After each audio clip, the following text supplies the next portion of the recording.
Olá pessoal, eu sou o professor Diego Andrades, professor de matemática aqui do curso da Zambuja, também conhecido como professor Diegueira, e hoje nós estaremos resolvendo aqui nesse vídeo o simulado 1 de matemática do preparatório a ESP-SEX, né? E, bom, vem com a gente, acompanhe aqui nossa resolução, a gente vai dividir esse vídeo em alguns vídeos, em alguns pedaços, para que a gente faça a correção de todas as 20 questões da tua prova, certo? Vamos lá então, questão número 1 na tela para ti. Assinale a alternativa que contém a definição de função. Vamos lembrar então que para que uma relação entre dois conjuntos seja uma função, é necessário que cada x que pertence ao conjunto domínio, cada x que pertence ao conjunto domínio da função esteja conectado com algum y do contradomínio da função. Domínio e contradomínio. Domínio, conjunto que fornece o x. Contradomínio, conjunto que fornece o y. Lembrando que não precisa que todos do contradomínio estejam se relacionando, mas todos do x, aí sim precisa, tá?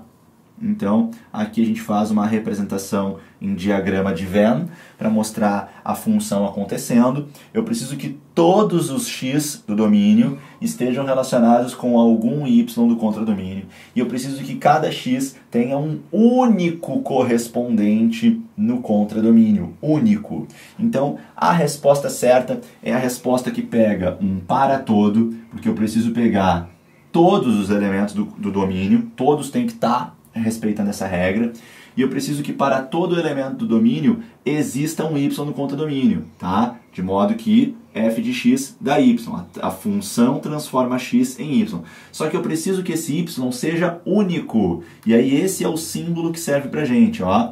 Para todo x pertencente ao domínio, existe um único y no contradomínio da função, de modo que a função transforma aquele x naquele y. Então a letra E traz a simbologia correta. Para todo x, tem que ser todo, existe um único correspondente y lá no contradomínio, de modo que o f do x transforma ele em y. Resposta certa, letra E, portanto, para a questão 1, questão simbólica abstrata sobre o conceito de função. E a questão número 2 do teu simulado, muito parecida, né? Bem similar, só que aqui a gente está pedindo uma outra definição. A gente quer a definição de função injetora. E uma função, ela é injetora quando cada y que participa da função participa uma única vez. Lembra que uma função como esta daqui, ela é considerada função. Por exemplo, se esse x aqui, né? Lembra que a flecha sempre sai do x e vai para o y. Mas não tem problema acontecer isso para que essa relação seja uma função, tá?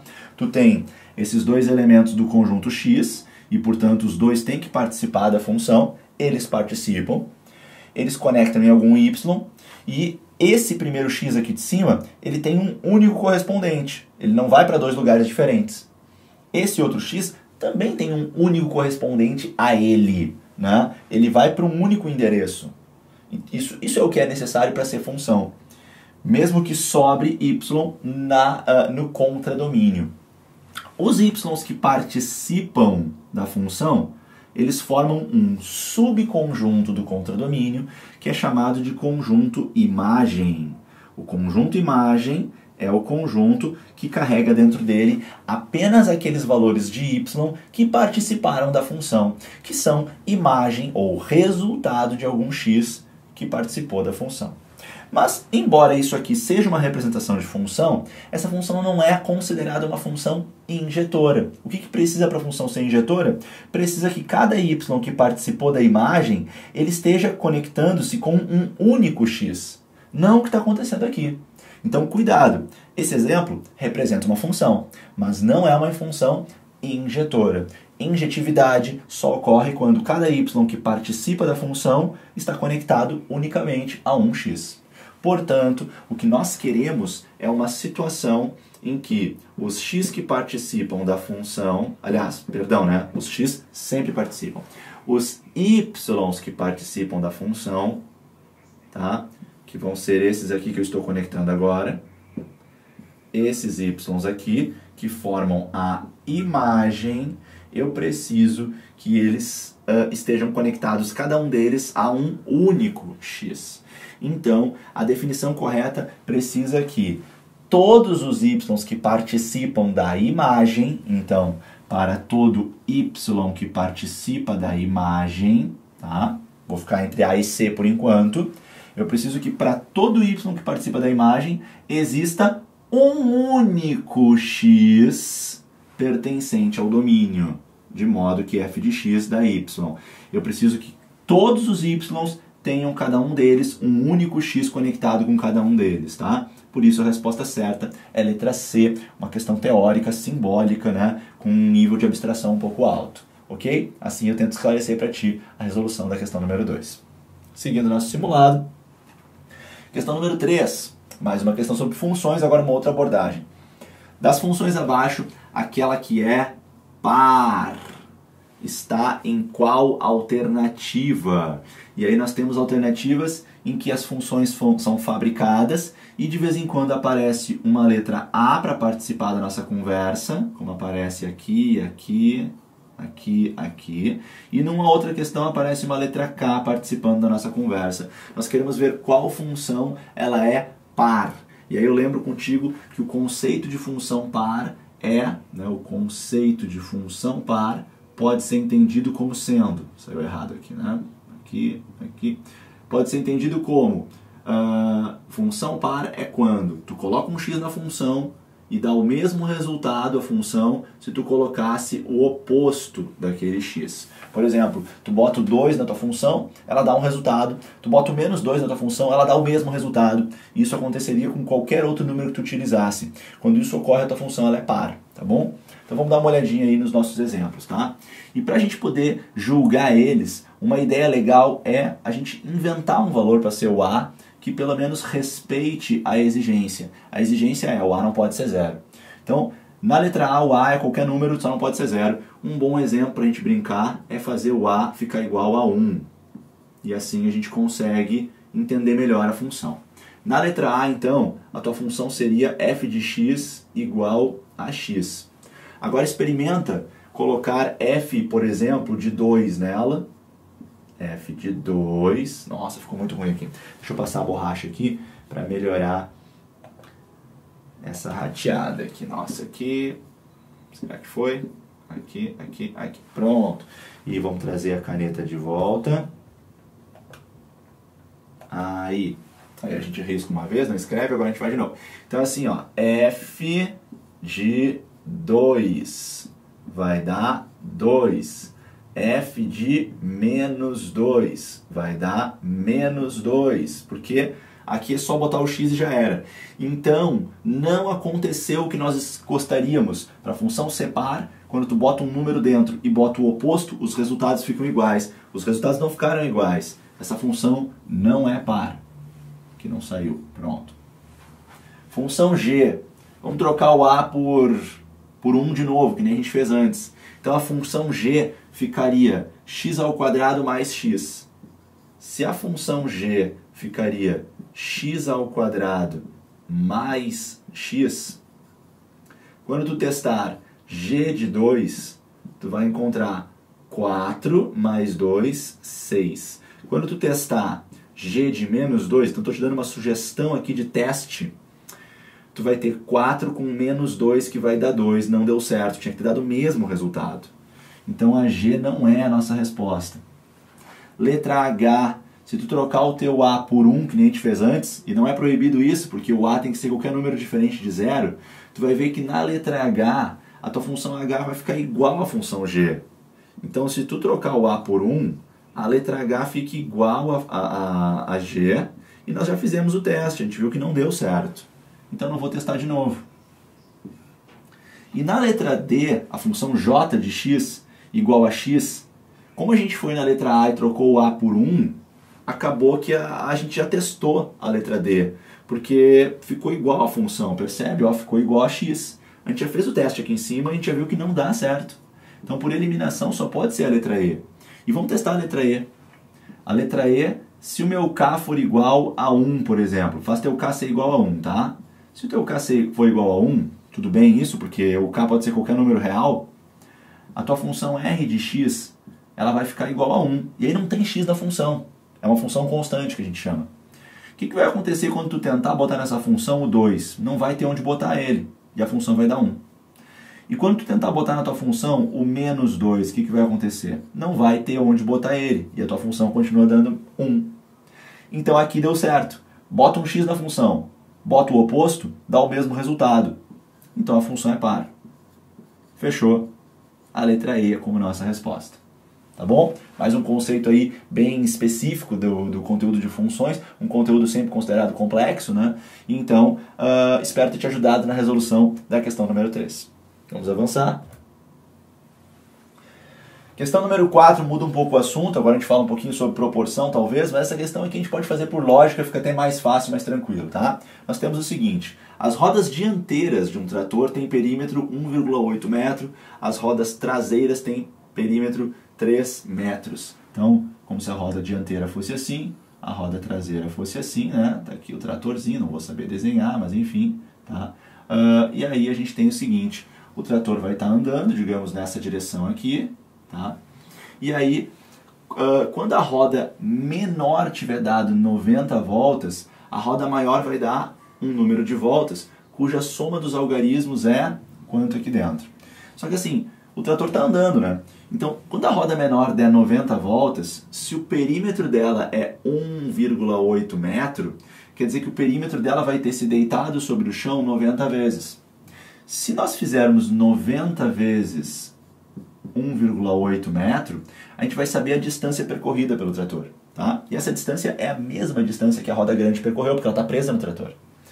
90 vezes 1,8, eu gosto de cortar esse zero aqui, ó, e puxar essa vírgula uma casa para trás, a minha conta se transforma em 9 vezes 18, e 9 vezes 18 dá 162.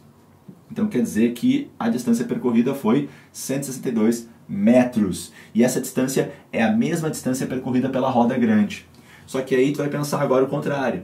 A roda grande andou 162 metros e cada uma volta da roda grande tem cobre uma distância igual ao perímetro dela. Ou seja, cada uma volta da roda grande significa 3 metros. Então eu quero saber quantas vezes o 3 cabe aqui dentro, para ver quantas voltas foram dadas.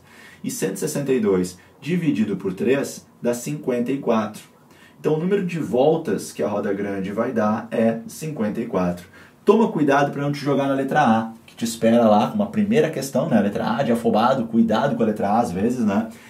Porque não é essa a pergunta não foi qual é o número de voltas. Reparem que o texto termina dizendo que a roda maior dará um número de voltas cuja soma dos algarismos é. Então a gente quer a soma dos algarismos. Portanto, tu vai pegar o 54 e vai fazer 5 mais 4 para daí sim ter respondido exatamente o que foi pedido.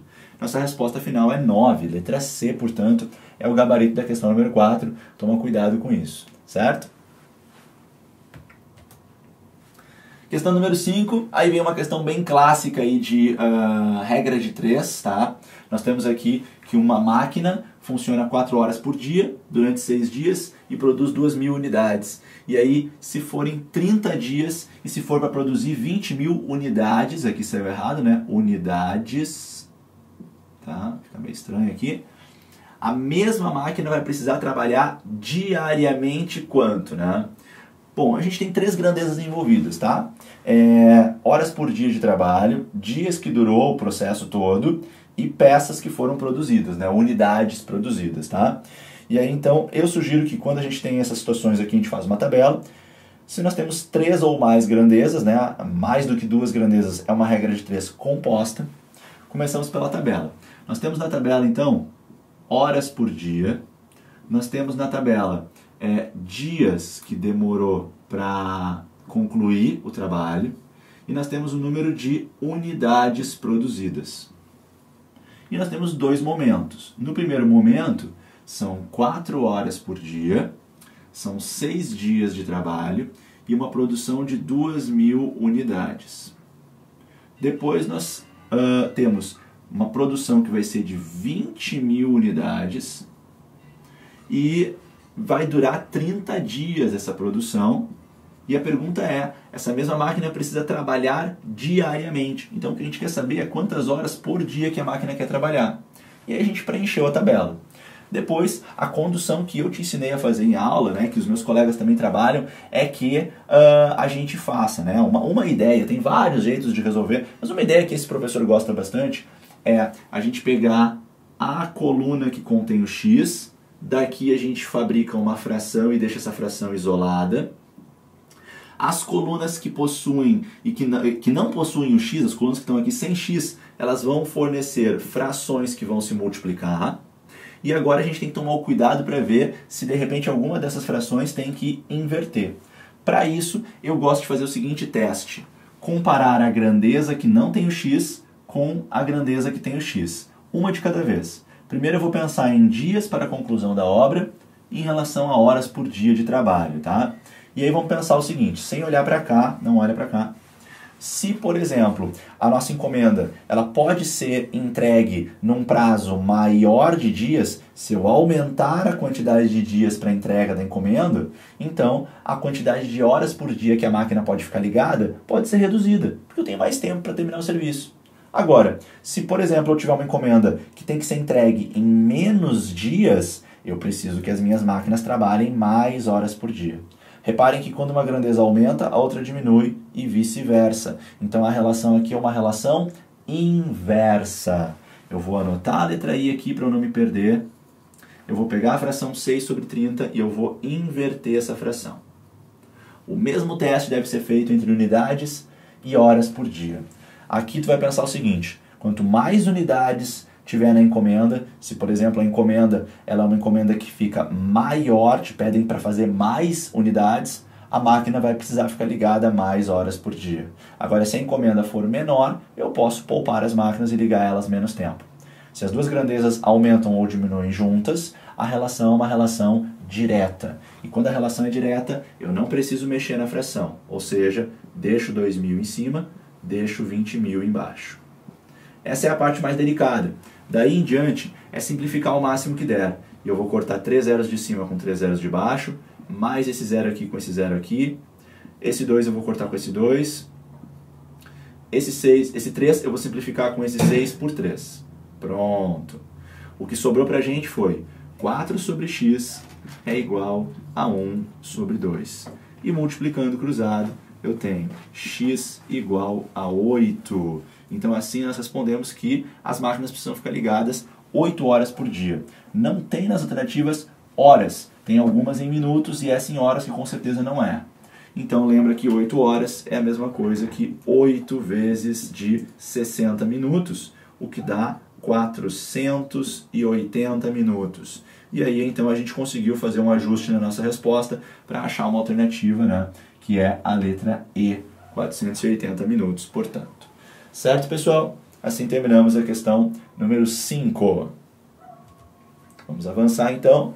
Agora a questão número 6. Eu já aviso a vocês que nesse arquivo aqui a gente tem problema com as alternativas, tá? A prova, então, na hora da aplicação, no dia da aplicação, ela teve uma pequena alteração para que a gente tenha a resposta certa. Vocês vão verificar que a resposta que a gente vai encontrar aqui não é nenhuma dessas 5, mas eu te aviso qual é daqui a pouquinho, tá bom? Então vamos lá. Sabendo-se que A, B e C são inversamente proporcionais a 3, 4 e 5, nessa ordem, e que A mais B dá 70, qual é o valor da expressão A menos B mais C? Se a gente sabe que A, B e C são inversamente proporcionais a 3, 4 e 5, a gente pode começar da seguinte forma, tá? A sobre o inverso de 3 é igual a B sobre o inverso de 4, que é igual a C sobre o inverso de 5. Daí a gente fabrica novas frações que vão nos ajudar. Por exemplo, eu posso, sem nenhum prejuízo, olhando para as duas primeiras, dizer que se A sobre 1/3 é igual a B sobre 1/4, então A mais B sobre 1/3 mais 1/4 também é igual a elas. E por que é uma boa ideia fazer isso? Porque eu sei quanto é que é A mais B. A mais B é 70. Então isso aqui está dando 70 em cima, tá? E aqui embaixo está dando 1/3 mais 1/4, que eu posso fazer essa conta mais tarde. 1/3 mais 1/4. Uma outra coisa legal que a gente pode fazer aqui, né, um pouco às vezes menos comum, é que ele pede para a gente ir atrás de A menos B mais C. Ele pede para a gente ir atrás de A menos B mais C. Olha o que eu estou fazendo.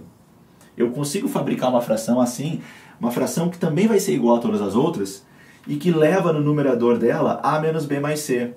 A única coisa que eu tenho que cuidar é que para essa fração realmente ficar igual às outras, eu tenho que fazer a mesma coisa embaixo. Se em cima eu fiz A menos B mais C, embaixo eu tenho que fazer 1/3 menos 1/4 mais 1/5.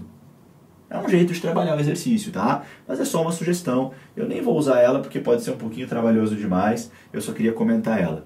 Eu vou trabalhar nessa fração aqui, tá? Então, trabalhando nessa fração, eu tenho que cuidar lá de baixo. E 1/3 mais 1/4, a gente faz o MMC, fica 12. Depois divide pelo de baixo, multiplica pelo de cima, fica 4 mais 3. Continuando um pouquinho, eu estou chegando lá embaixo em 7 sobre 12. E quando a gente tem um número dividido por uma fração, a gente pode multiplicar pelo inverso daquela fração. 70 dá para dividir por 7, fica 10. 10 vezes 12, 120. Vamos organizar essa bagunça. Nós então temos a seguinte conclusão até aqui. Essa fração é igual a essa, é igual a essa, é igual a essa. Só que essa última, a gente conseguiu caminhar com ela e ver que essa última é 120. Então vamos melhorar um pouquinho essa tela, porque a gente pode agora fazer passar limpo isso que a gente fez até agora, tá? Passando a limpo, a gente está com a seguinte situação um pouco mais limpa. A sobre 1/3 é igual a B sobre 1/4. 1/4 é igual a C sobre 1/5. E a última fração caminhou e chegou em 120. Ainda, se tu tem um número dividido por uma fração, então tu pode pegar essa fração, inverter e multiplicar por esse número. Então essa primeira parte pode ficar 3A, porque tu vai inverter o 1/3, vai ficar 3. Aqui pode ficar 4B, aqui vai ficar 5C, e todas essas são iguais a 120. Agora a gente ataca separadamente cada uma delas. Se 3A é igual a 120, é só eu passar o 3 dividindo e eu descubro o valor do A. Então o A está dando 40. Se 4B é igual a 120, eu passo o 4 dividindo e o meu B está dando 30. E 5C é igual a 120, é só passar o 5 dividindo e eu descubro que o meu C acaba dando 24. E com estas descobertas eu consigo responder a pergunta, que é A menos B menos C. Então, A menos B menos C, A menos B mais C, desculpa, vai acabar dando 40 menos 30 mais 24. Repare que essa soma vai acabar dando 34. Lembra que eu tinha te comentado no início do exercício que nós tínhamos um probleminha com esse arquivo aqui? Nesse arquivo, as alternativas estão todas erradas, tá? No dia da aplicação do simulado foi feita uma errata e então foi alterada a prova, tá? Resposta certa, então, é 34 para a questão 6, que trata do assunto divisão em partes inversamente proporcionais, certo? Vamos finalizar esse vídeo por aqui. Fica com a gente para o próximo vídeo, em que a gente vai continuar a partir da questão 7, a correção do simulado da SPSEX. Valeu, galera! Até a próxima. Tchau!